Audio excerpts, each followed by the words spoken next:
నా ప్రియమైన పిల్లలారా, మీరు దేవుణ్ణి ప్రేమిస్తున్నాను అని చెప్పడం సులభం, కానీ ఆ ప్రేమ మీ జీవితంలో కనిపిస్తున్నదా?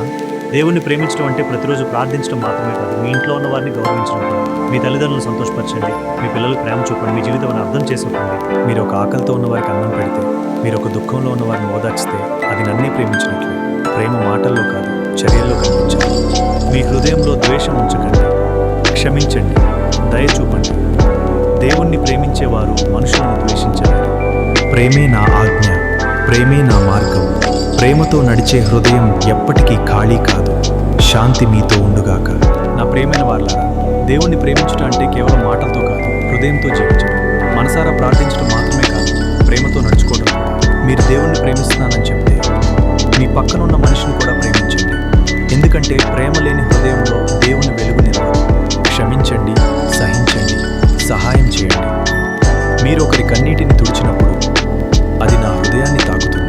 దేవుణ్ణి ప్రేమించడం ఆకాశం వైపు చూడటం మాత్రమే కాదు, భూమిపై ఉన్న మనిషిని గౌరవించడం కూడా.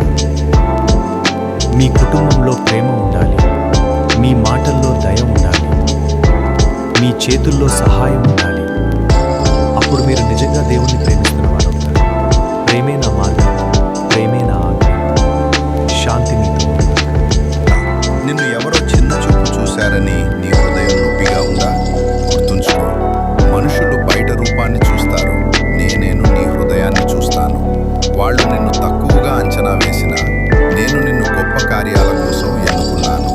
నీవు నా సృష్టి, నా దృష్టిలో అమూల్యమైన వాడివి అమూల్యమైన వాడివి.